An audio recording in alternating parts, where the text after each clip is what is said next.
Good morning, Mission Church. We are on day 18 of 21 days of hunger, and we are almost there.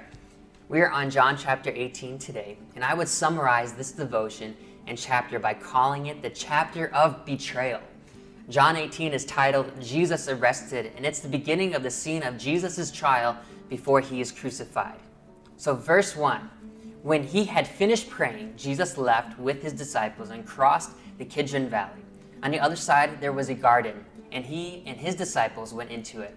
Now Judas, who betrayed him, knew the place because Jesus had often met there with his disciples. So Judas came to the garden, guiding a detachment of soldiers and some officials from the chief priests and the Pharisees.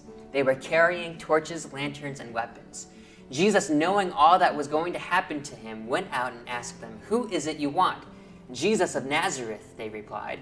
"I am he, Jesus." And Judas, the traitor, was standing there with them. When Jesus said, "I am he," they drew back and fell to the ground. Again he asked them, "Who is it you want?" "Jesus of Nazareth," they said. Jesus answered, "I told him that I am he. If you are looking for me, then let these men go." This happened so that the words that he had spoken would be fulfilled. "I have not lost one of those who have given to me." Then Simon Peter, who had a sword, drew it and struck the high priest's servant, cutting off his right ear. Jesus commanded Peter, "Put your sword away. Shall I not drink the cup of the Father has given me?" Then the detachment of soldiers, with its commander and Jewish officials, arrested Jesus. They bound him and brought him first to Annas, who was the father-in-law of Caiaphas, the high priest that year. Caiaphas was the one who advised the Jewish leaders that it would be good if one man died for the people. Subsequently, when Jesus is being questioned in this chapter, Peter, his disciple, famously betrays and denies Jesus 3 times in a row before the rooster crows, just as Jesus had prophesied earlier.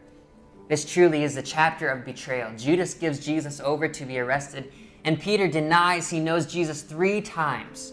If I am honest, it is easy to sit back and to judge Judas and Peter.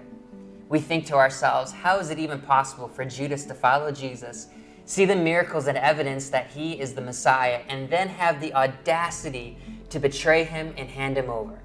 Truth is, Judas's heart was hardened and in a bad place. He was tempted at the right moment in his area of weakness, and he fell.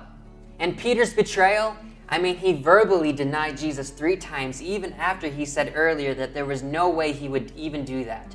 He betrayed Jesus out of convenience and embarrassment. We would be wise as Christians to learn from the mistakes of these disciples, because we are certainly not that much better. We have let Jesus down in our own ways, in our own time, in our own lives. In these ways we are ashamed to even think about. Who knows what we would have done if we were in that position? That doesn't matter now. What matters is that we recognize that our own sinful nature that we have, and to constantly look to grow our relationship with Jesus. So Mission Church, keep praying and believing as we come close to the end of our fast. Continue to persevere as we fervently pray for God's will in our lives. We just want to remind you that our celebration of praise services are happening during our regular Sunday morning services this year. And so please pre-register on our website for those services on Sunday morning. So happy fasting and God bless.